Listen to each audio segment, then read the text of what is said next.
packed and full of goodness, sort of like pickles. Why in the heck is he saying that? On today's show, Rebecca Dingwell talks about exploring tarot cards and finding the right deck for you. And here it comes. From chips to cocktails, pickled flavor, everything is taking over grocery aisles. Mary Mammoliti is here to tell us why tangy is trending and how to bring that briny goodness into your own kitchen. Deep fried pickles, not for me. This is Kelly and Company. Kelly McDonald here, host of the program. It's Kelly and Company on your Thursday, and we'll have to put that, Nisreen Abdul-Majid joining me, out on the poll about pickles, your favorite pickles or something like that, to see what people have to say. Speaking of polls, you've been playing on social media and have some results. Absolutely. We were talking about walking at a certain pace that we prefer the other day, and it was funny because I'm a slow walker. But anyway, on Twitter, we threw a poll question to you guys, asking you guys, what's your usual walking pace? And the options were brisk, gotta get moving, average, you're just chilling, and then slow, taking my time. And the results came in 33% said brisk, 50% average, and 17% said slow.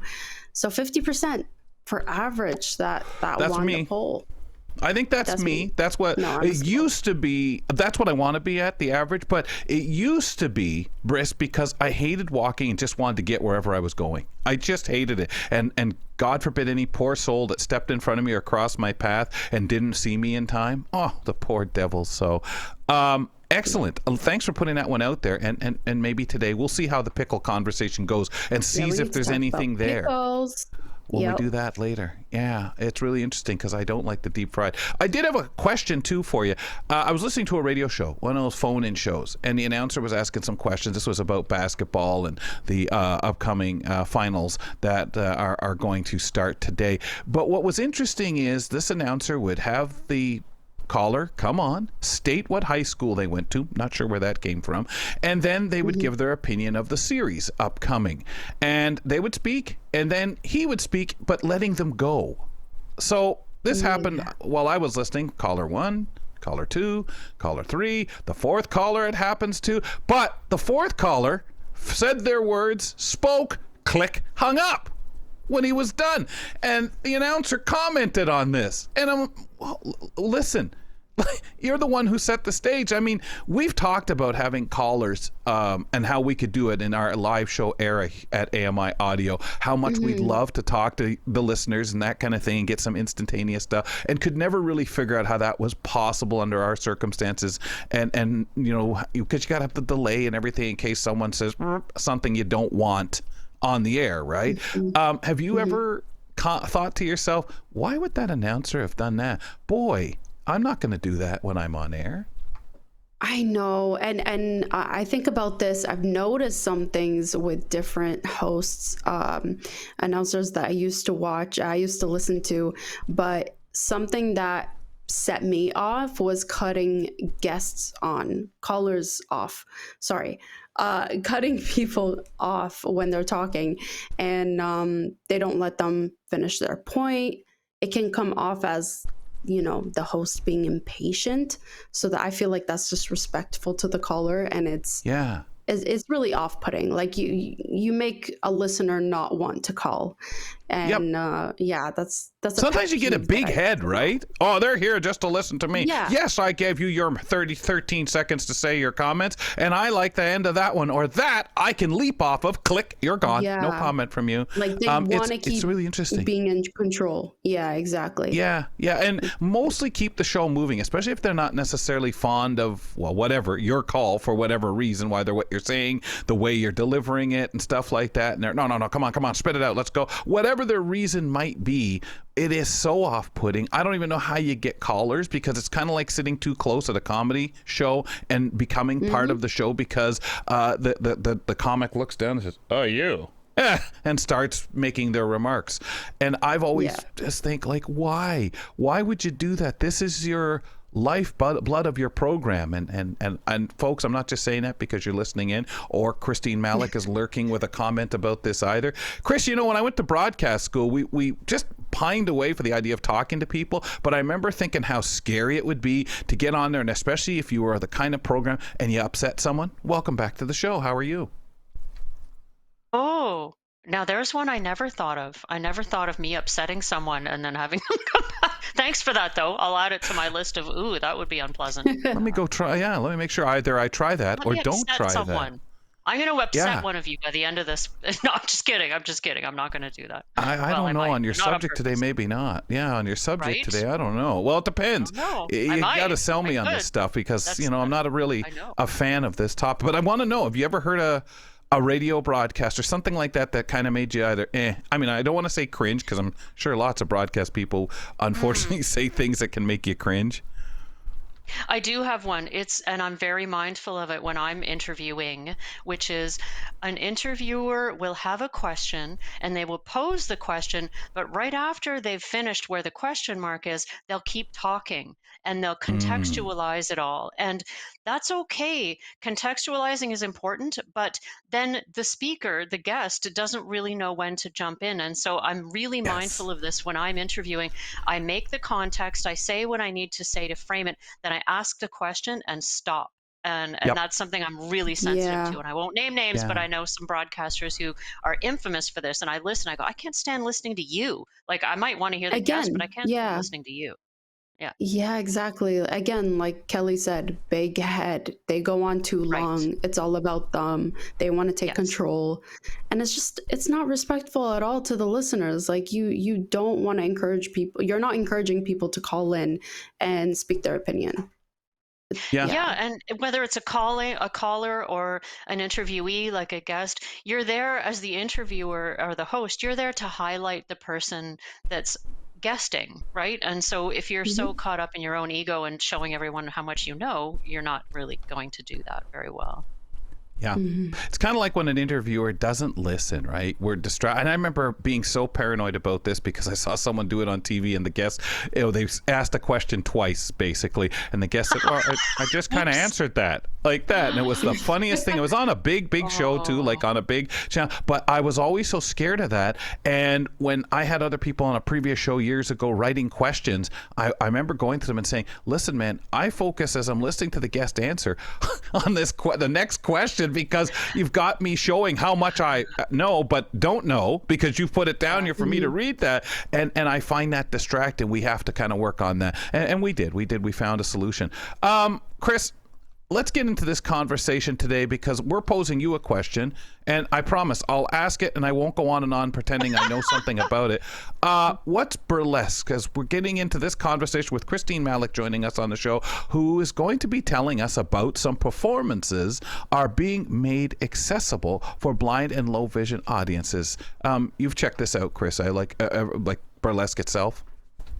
Well, no, I haven't. This is so Oh, new to me. oh, So you ask, what is it? I'm like, well, I can throw out some adjectives, but so what's happening is that the Disability Collective in Toronto is staging a show called Kryptonite, and it's burlesque performers at in Bad Times Theater, burlesque and drag, and it's being audio described by the infamous JJ Hunt, and there'll be a couple of podcast primers to kind of get us in the swing of things. And my involvement so far has been to be a co-interviewer of one of the performers named Ivory. So I got a really immersive experience of a burlesque performer. So what is burlesque?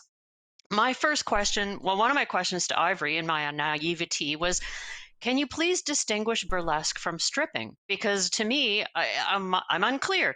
So, uh, Mhm. people who are performing in strip clubs, they're going down to nudity, and they're intentionally being as sexual as that sexual is the goal.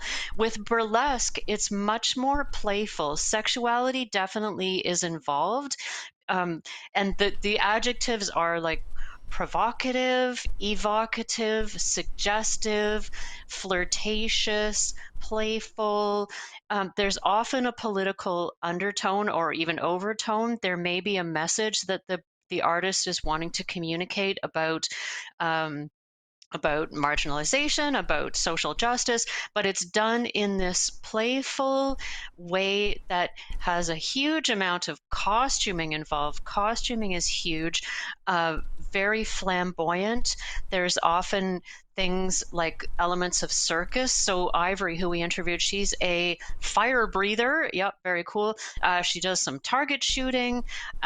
There's fans, there's props, and so they never get down to complete nudity, and it's not that vibe. The vibe is more subversive than that, and as a blind person, this is a genre that we know nothing about, for good reason, because in our Hmm. conversation what became obvious is that there's a whole ton of tropes, like say the fan dance, which I've heard of, had no clue what it meant, but sighted people in the sighted culture, they've all seen it, even if they don't give could care less about burlesque as a form. They've all seen these images like Marilyn Monroe with a fan and burlesque cabaret people. So there's this whole genre that's been completely closed, to people who are blind or to some extent low vision too. So yeah, burlesque, it's a lot, and this performance is live, and it's also going to be streamed, so anyone across the country can experience this,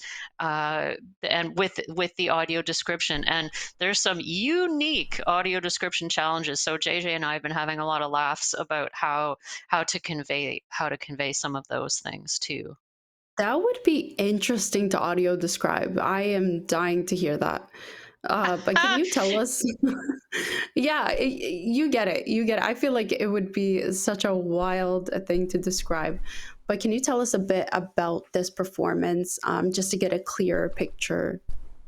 Yeah, so Buddies in Bad Times Theater is storied. It's a very well-known venue in Toronto, in the gay community, in the sort of queer village.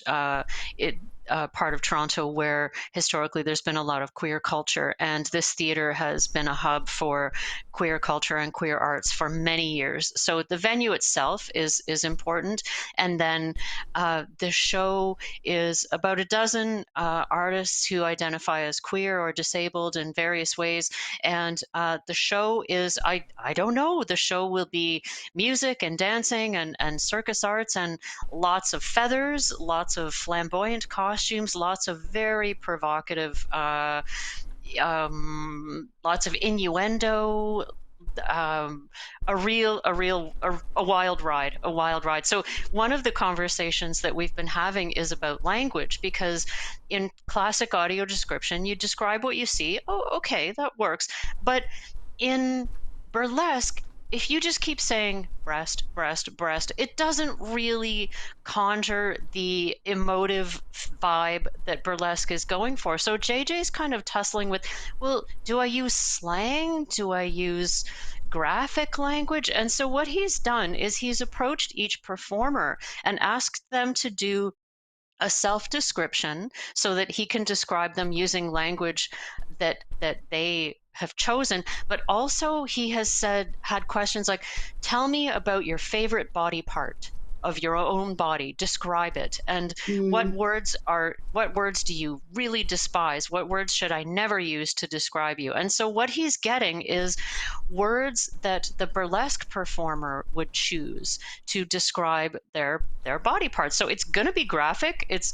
I won't say it's going to be full of profanity. That's not it, but it's definitely sexualized in a very upfront way.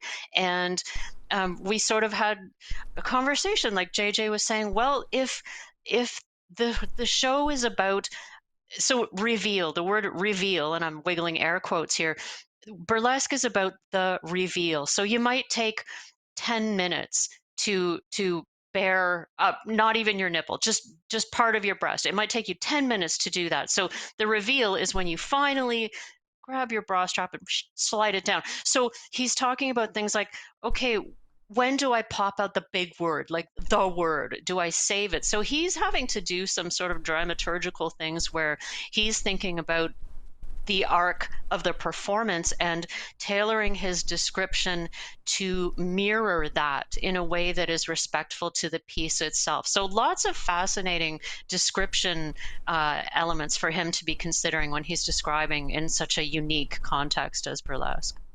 So being a consultant brings amazing challenges and opportunity to say, yeah, I'd like to help out with how one's going to express that, how one's going to bring that to the community that I'm trying to set up To the serve. proper description Yeah. for. Exactly, right? So since it's not been something the community's had access to before, how are you personally approaching it as that consultant? I'm really frank about my gaps, my knowledge gaps, because I've got huge knowledge gaps here. So I start out from that, and I'm really open with JJ and with the Ivory who we interviewed. Like, okay, I just don't know this thing. I don't know what this image means.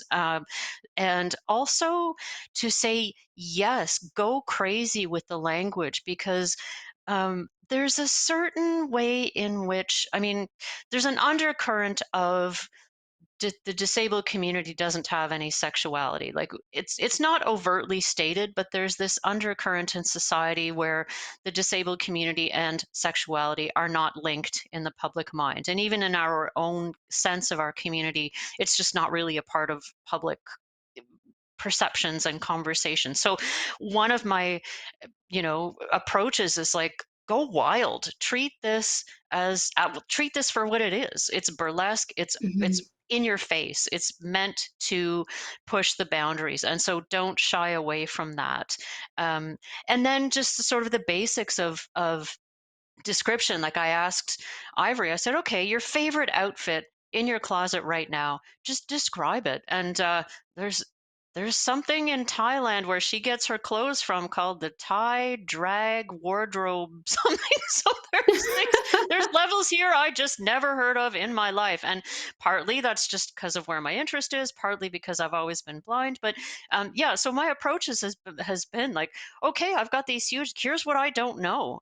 Help me fill that in, Mm. and do it in a way that is respectful of the burlesque performers, because these are super talented, accomplished people who put a lot of energy and a lot of personality into making a performance that has many elements to it. And one of the most impactful and important elements is the upfront, in your face, this is what's happening sort of vibe. So yeah, my biggest is like, don't shy away from that, dive into it. And of course JJ is very well positioned to do that. And I'm giggling constantly to myself, because it's kind of a side of an audio describer that we rarely get to see, because the audio description Mm. is very professionally, neutrally delivered, and this will not be that. Yeah. Wow. So burlesque is definitely something the community hasn't had access to before. How are you personally approaching this topic as a consultant? Um, I'm super curious about it. And honestly, if someone said burlesque show, I wouldn't, it's not something I would have gravitated to. I wouldn't have said, oh, I can't wait to check that out. And so if there was no audio description, I wouldn't even consider going. And with audio description, even if I wasn't a consultant, I try to think this through and go, okay, what if I saw this go by on my email, whatever's, and I saw this, would I go?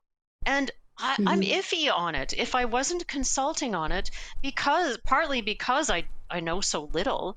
I'm not Mhm. sure it would grab my attention, and that's mostly based on ignorance. But so that's the intention behind the podcasts, and so there'll be two sort of podcast primers. One is our interview with Ivory, and the second will be sort of JJ breaking down a lot of the actual moves. Like, there's definitely dance moves and burlesque tropes and moves that are understood, and so it's kind of like pre-show notes, so that when you go to the performance, he can say she shimmies her hips, and we all know what that means. He doesn't need to break the moment to describe what a hip shimmy looks like. So there'll be two podcasts posted on the Disability Collective podcast page, and those will be helping guests to warm up to the topic, and get to know something about it, build up some interest, some curiosity about it, and to make it more real.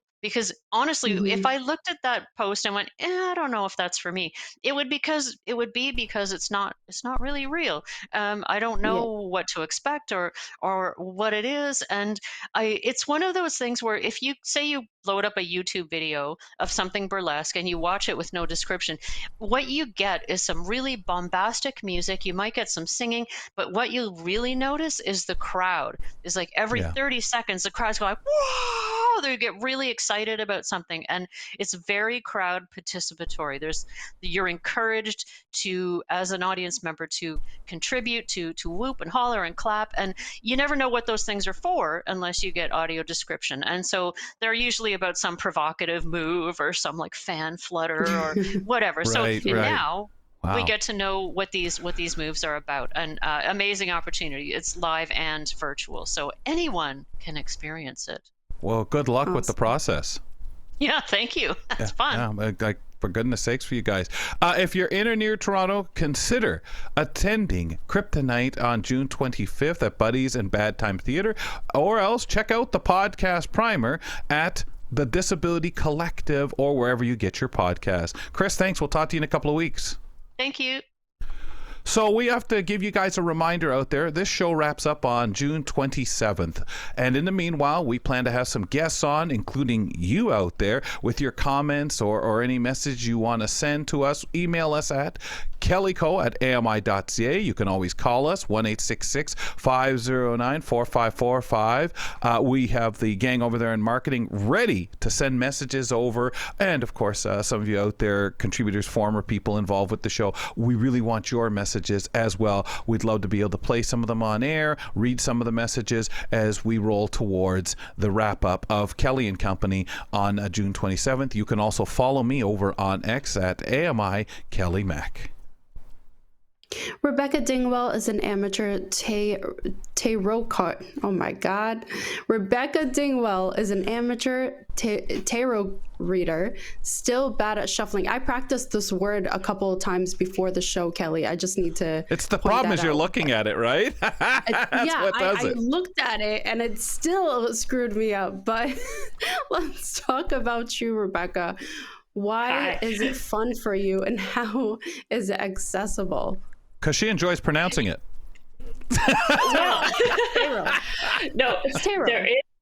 I just want to, as an aside, there is a very bad horror movie that came out start of this year, end of last, just called Tarot, and it's kind of Final Destination vibes. It's very bad. It won't help you learn anything about tarot, but it's really Okay. fun. And there is one character who keeps saying like tarot, I think. Yeah. So See what I mean? you're I was not like, the no, only it's one. tarot. No way. Yeah, So, and I kept reading it, and I was like, okay, I think I got this. Right when you get on air, boom, screwed up. Oh no, it goes But out the it's window. But I think the one thing to understand about tarot, you say the word fun, and I've talked about games on here before. What some people don't realize is that tarot is first and foremost a game. There's kind of this weird mythos around it that it was invented in ancient Egypt. None of that's true. It was a game. It was invented in during the Renaissance in Europe. We believe, from what we know, and it was a game. It was like you played. It was like, and now the pronunciation is going to come for me because it was like. I don't speak Italian, but it was like tarocchi or something like that. It was like, you Yeah. play it the way you'd play bridge with a group of friends. And then later came the sort of divination or fortune telling aspect to it. So that came later. So anybody who tells you that, tarot is evil or satanic, they don't know their history, first of all. But I use tarot. A lot of people tie it in with their spiritual practice and things like that. And that's awesome. I don't believe tarot for me is most of the time anyway. I don't believe I'm communing with like spirits or ancestors or anything like that. I use tarot as a self-reflection tool. It's kind of like when you flip a coin, and when the coin's in the air, you already know what you want the answer to be. I feel like when you're asking a question to the cards, you kind of already know in your heart what the answer is, but the cards are there to reflect that back to you. So I feel like that's the purpose of tarot for me. It's almost like meditative, and it's also just like fun. It's something you can pull out at a party with friends, and you can all talk about your different interpretations and such. And it's just a good time. Yeah, it's interesting when you have something where you're not. Some people would say, well, yeah, but that could almost mean anything, or that's a hopeful wish, or if you get it in your mind, it almost seems like it's making it come kind of true. But again, it's meant as it was meant to be, for fun, not for witchcraft or any other kind of spirit things or anything like that in its original way. How have you found the decks for so many of us out there who may say, yeah, I'd love to mess around with it, but it's not at all accessible for me? Yeah.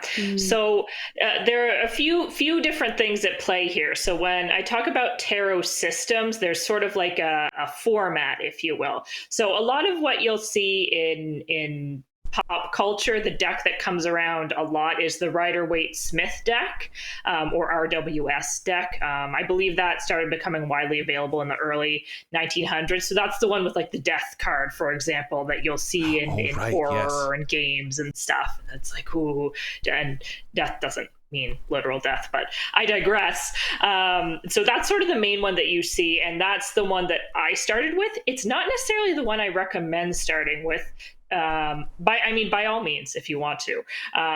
There are lots of different versions of the RWS deck, and you can find ones like that have animals instead of people, ones based on movies, all that kind of stuff. But kind of the system is the same.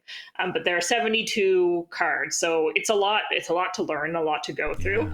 Wow. I've recently started working with a system called Lenormand, and it's 36 cards. It's a lot more simplistic. So for example, Lenormand is typically read, you draw 2 cards at a time, and the cards each have a symbol on them. The symbol is pretty simple. So for example, I draw 2 cards, I draw the dog and I draw the house. And then I look at the meanings of those cards and sort of put them together. So a dog in Lenormand usually represents some sort of companion, usually a platonic companion. And the house is sort of self-explanatory. It is usually related to the home. Could be literal, could be metaphorical.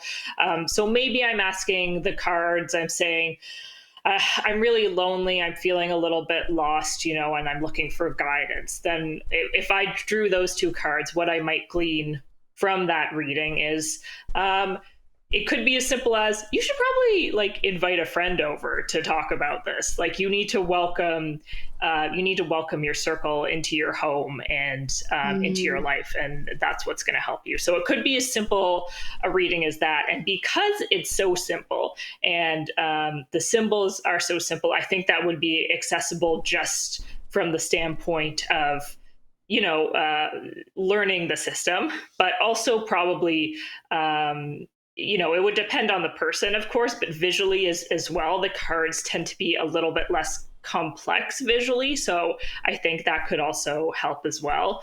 But like I said, there are a few things to consider when you're picking a system and then picking a deck. So it all depends on personal preference and what you want. I should say that Braille decks do exist. So if you read Braille, that's an option.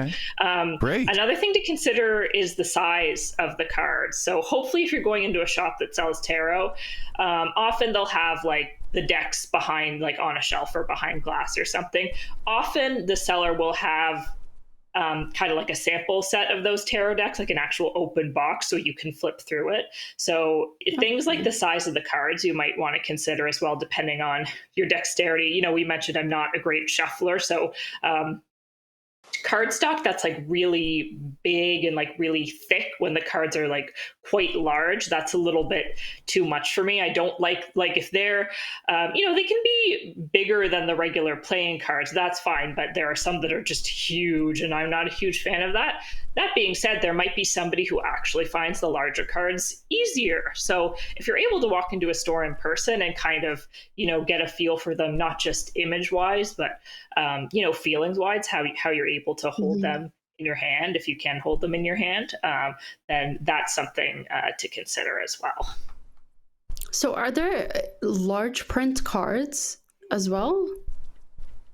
Yeah, I didn't look this up specifically, but I think that there must be, especially for There has to be, right? the more I would traditional think so. systems. Yeah.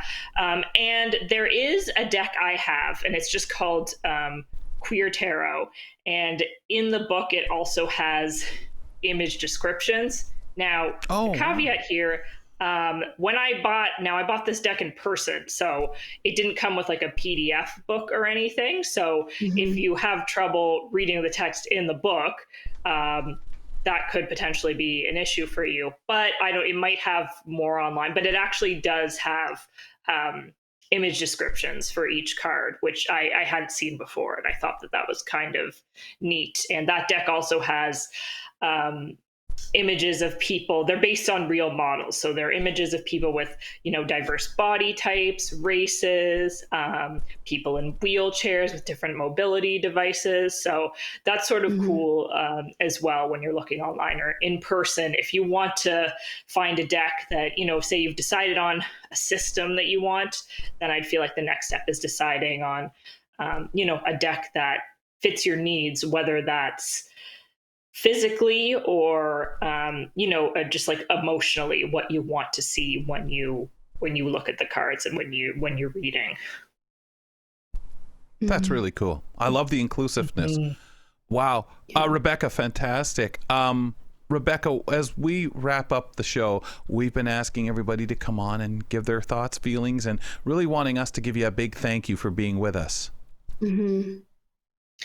Yeah, of course, it's been great to be able to talk. I feel like, I obviously mainly talked about gaming here, but I feel like we've been able to stretch what gaming means and what that can look like for different people. And that's been really fun. It's been awesome. It really has. It's always great when we have different perspectives, right? And Nazreen, I know with you being able to see more than I can, you have that different, especially when we talk about cards or things like this. Yeah. No, and I love that. I love that we can, you have this guest to relate to. I have this guest to relate to. And Rebecca, I loved your segments. I can relate to them. It was always fun. And we really appreciate you always having, the best topics to talk about, like tarot cards. Come on. Who talks about that? Tarot reading is insane. I love that. So thank you so much. Yeah, absolutely. And yeah, thank you for having me. It's been a good time. We were glad because I know we were looking for, as we filled out the show, we thought, we want to try to take some of the folks that work with now at Dave Brown. And as we've been celebrating kind of the live show era at AMI Audio, as we wrap up our show, being, and I can't say the closest because all of us are doing pre-recorded content now to put the shows out, but still live to tape like we are, and being able to have you a part of that and some of the others, it's been really nice. And it's been short time, but nice to get to know you guys and your interests. Yeah, absolutely. And it's been cool to be able to listen in sometimes before my segments too, like that bit about the burlesque. I have a couple of folks in my life who are into burlesque and drag and related things. And, even I consider myself, relatively accessibility minded, but even so, there are things that I don't think about in my day-to-day life. And that was something that I never considered, somebody who's blind or partially sighted, hopefully fully excited, enjoying a burlesque show. And I think that's really cool. Any way that we can, get people out there and appreciating different art forms, I think is awesome. That's whether really that's, well put. whether that's on stage or whether that's, in your house with video games or playing cards or what have you. I think the more the better. You bet. Yeah. Thanks, Rebecca. Well, yeah, it's been such a fun time having you on every month to talk recreation and gaming. Thank you, Rebecca, and we'll stay connected. Great. Thanks so much. Nazreen Abdel-Majid, Kelly McDonald. We are the hosts of Kelly and Company. The Oakville Festival of Film and Arts is all set to launch the premiere of the festival, but also the gala premiere of Stealing the Sky on Thursday, June 19th, written by award-winning writer and actor Marie Dan, and directed by Canadian icon Megan Follows. Stealing the Sky presents a diverse mosaic of interlocking stories set against the background of Toronto's expanding urban landscape. Megan Follows joins us here on the program. We're honored to have her to give us the scoop. Welcome to Kelly and Company. Hello. I'm thrilled to be here. We appreciate it. My goodness, we thought, got to try to find some time, squeeze you into the show. We always love hearing about the festival. It's incredible, and we always bring somebody on the show. The film is set in Toronto and features some of Toronto's top talent. What sides and actors and people and talent in Toronto, what can you tell us, are featured in this film? Some of our just, wonderful actors, both from film and theater. We have Ali Kazmi, who's a wonderful performer. We have Allegra Fulton, Lisa Repo Martel. We have myself. We have our lead Marie Dame. We have Dylan Trowbridge. We have my daughter, who's a wonderful actress. My mother, Lila Porter, is my daughter. My mother, Dawn Greenhelsh. There's about 24 of us in this piece. I also want to say that I think tarot cards are really cool too. So I was listening to all of that as well. And we're happy because they're so, with the accessibility and that's amazing. Like, wow. Well, this show today has just been filled with so much, including yourself here, who comes from such theater and film stock, as a matter of fact. What a life filled with it, Megan, and to be in it, but also directing. Let's talk a little bit about that part, and having so many heavyweights, if you want to call it, in talent involved in this. How difficult is that? Actually, it's fantastic. I mean, if it's difficult, it's because it's always, I think it's amazing.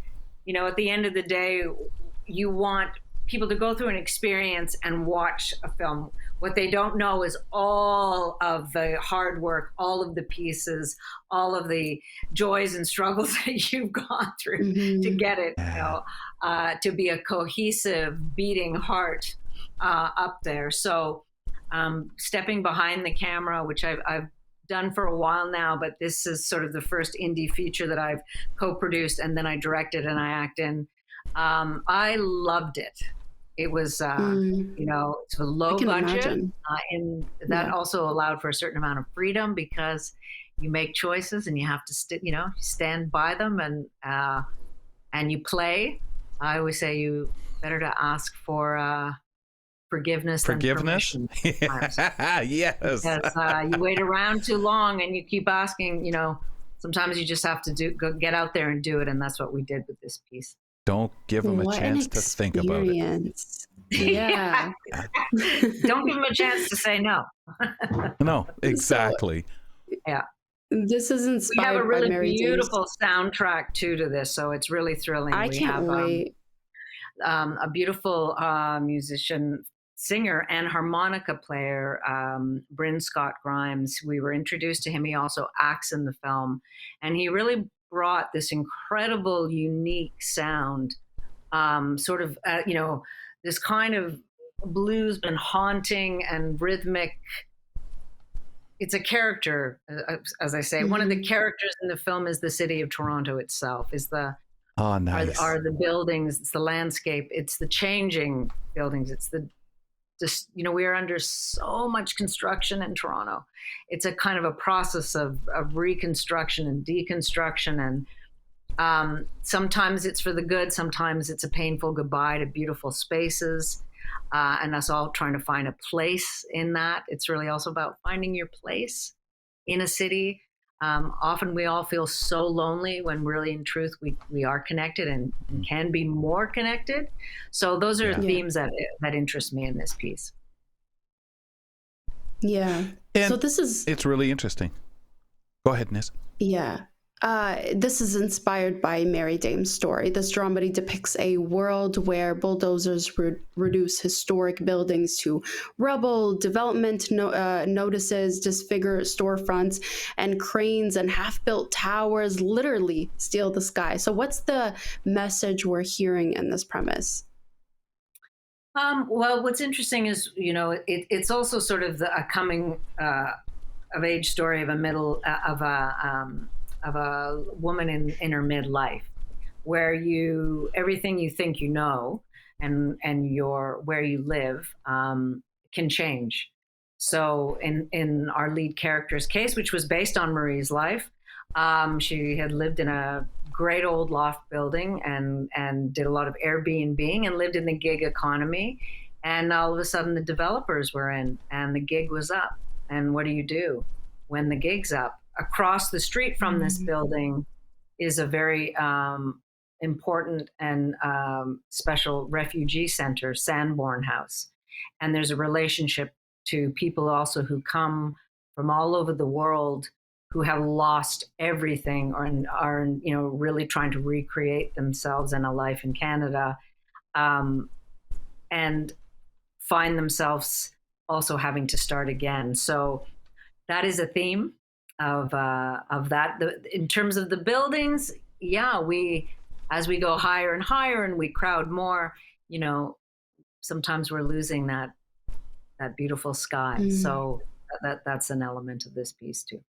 But believe it or not, it's a comedy. Oh, well, good. That's what I mean. But what's fascinating, but what's fascinating is you've got all this great talent, but by the way you make it sound, directing it, you almost were directing those buildings and what scenes you wanted and the characters they play. Am I right? 100%. Yeah. Thank you for saying that. I mean, I do photography. I've always been someone who appreciates. I have a visual sense, and sometimes there's beauty and strangeness in things that are also a deconstruction. It's that marriage. I do think of the city as a character in this piece because it's undergoing such a huge change, sometimes for the better, sometimes questionably maybe, and sometimes for the worse, as we're trying to find a kind of an integration of our spaces and not losing communities and finding affordable housing. We have a character in this who is a person who's on the streets. We have multi-languages in this. Ali Kazmi, who plays a beautiful role, a Pakistani actor, and so we have Urdu, we have Russian, we have a little Spanish, some Cantonese, and English. So we're all in there, just like the city of Toronto. It's so true. That's exactly what I was thinking. It's a perfect What a mix. representation. Yeah. You want to tell us about how people can see the film? Absolutely. So we are having a gala screening at the Oakville Film Festival. It's June 19th at 7:30. What's really beautiful too is we have the musicians from the soundtrack, our composer Brent Bodrig and his daughter Siobhan, who play.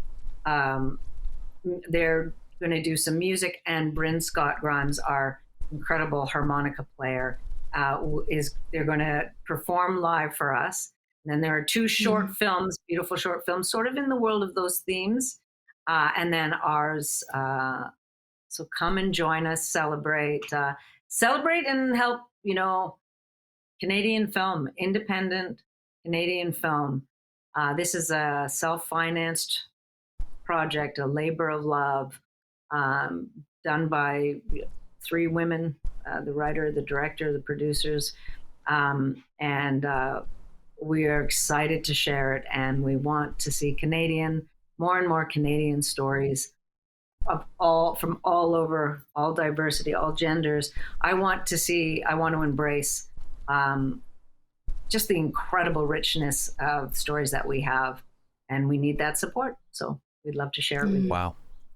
The festival is beautifully full of that, but this film speaks to that. Where else would you, except in Canada, be able to create a film like this where the buildings speak, where so many diverse actors, talent, family members share the experience of creating a film where you see so many different people reflected, only here in Canada, Megan?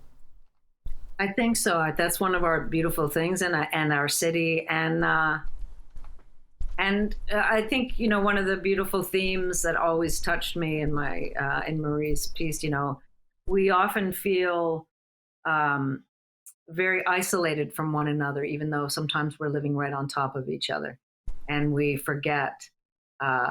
We feel very alone in our struggles, and sometimes there might be somebody right on the other side of that wall who's also going through something similar or greater or bigger, and that's the beautiful thing about what community can mean when we reach out to each other.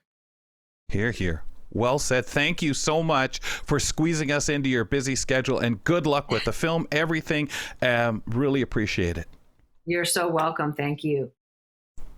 We've been speaking to Canadian icon Megan Follows to learn about Stealing the Sky, a film premiering at this year's Oakville Festivals of Films and Arts. That'll be happening later this month on the 19th, folks. Really incredible. Appreciate you being here. Appreciate the great conversation. Boy, some good talks today, Nisreen, on the program.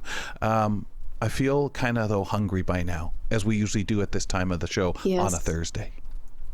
Yeah, I wonder who's going to come on and talk about food. You've probably noticed it on store shelves.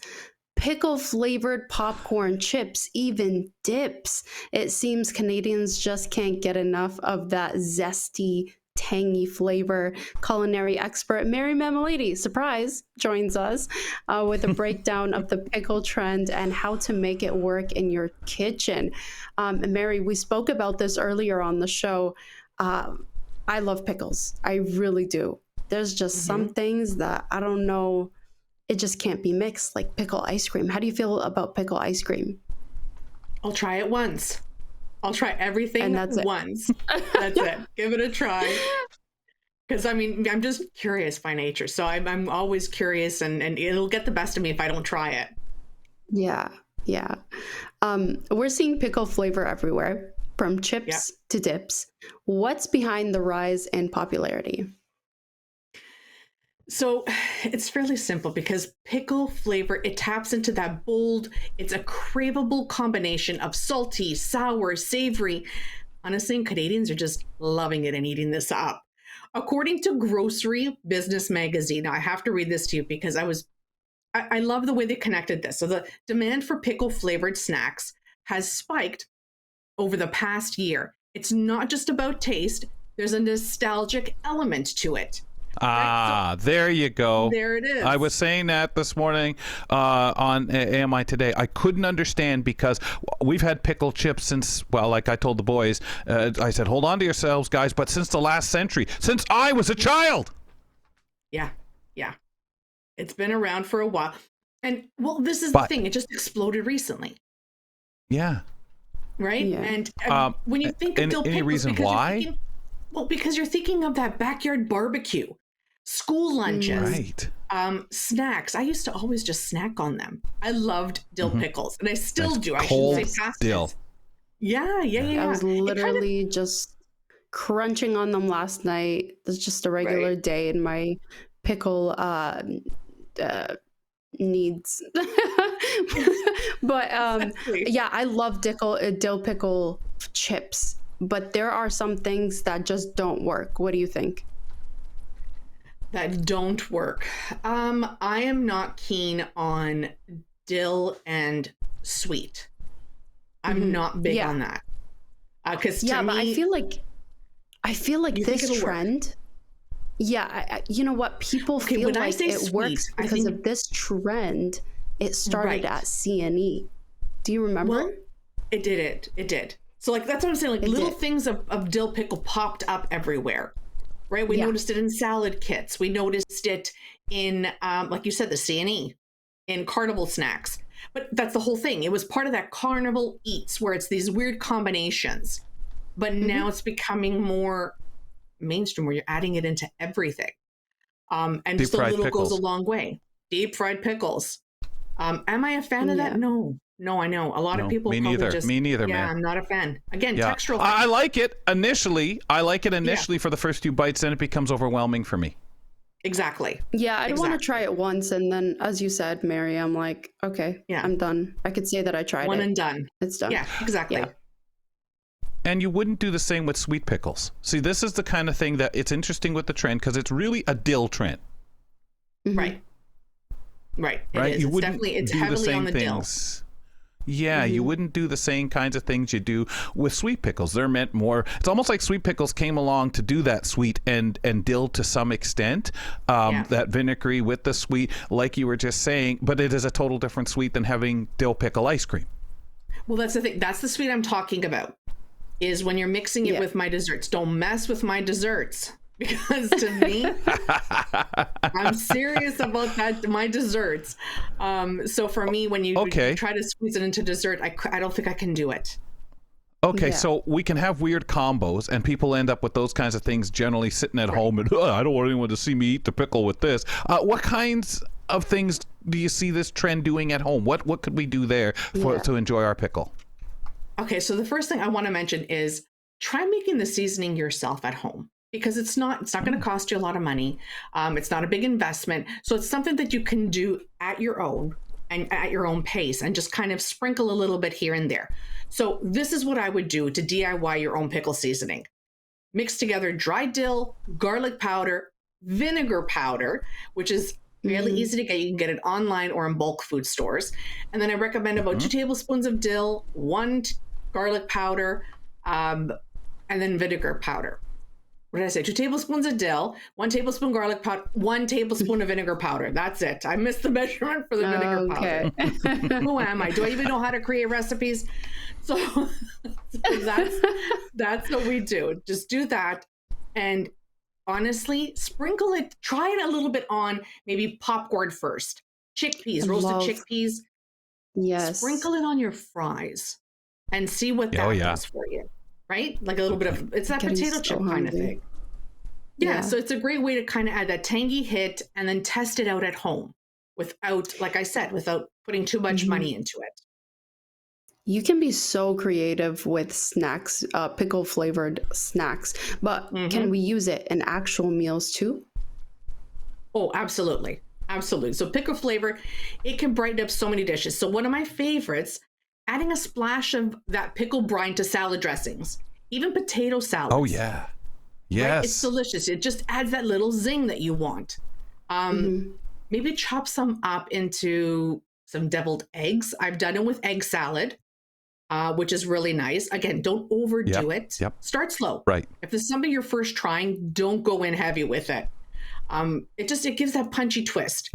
This one is really cool. I mean, I've tried this. It's pretty neat. Tuna salad sandwiches. Top it with some spicy dill pickle chips. And then put the other slice of bread on top and crunch into that. It really does. I've heard I'm of not that. a fan well. of tuna, Yeah. but that sounds so good. Well, Mix I it would up. there would be a texture thing for me where I'd say, oh, the crunchiness, oh my goodness. But I love the idea of everywhere else you're talking. And again, I guess you'd have to be careful, especially if you're making potato salad or deviled egg for other people, because it's the kind of thing that you could easily either overdo or underdo for somebody. You're going to have too much or too little for somebody if it's multiple people. Anything else, Mary? Exactly. Yeah. Marinades. Try it in your next chicken marinade. Add a little bit of pickle juice to it because it helps to tenderize. And those flavors, that zinginess, it actually works well with the smoky, those savory flavors of your marinade. So give that a shot too. So don't get rid of your pickle juice. Use it Okay. up. So speaking of the juice, I hear it's popping up in drinks all around, particularly cocktails. Yeah. Yes, Yeah. it is definitely making its mark in the cocktail scene. Right? Like just unbelievable. Cringing on the there- side here. Well, because I there's a can't pick- few of them.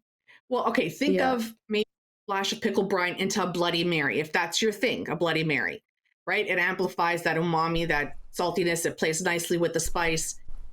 If you're feeling adventurous, try maybe a pickle martini by swapping out the olive brine for pickle juice, if that's your thing. So you're noticing that these are very strong flavors that they're pairing with this pickle juice. Because if not, the pickle juice is just going to totally take over the entire drink. This one just here, don't kiss anybody. Just don't kiss anybody after that. well, if it's the garlic dill pickle one, then I wouldn't. That's awesome. There's awesome. one that I came across online. It's called pickleback.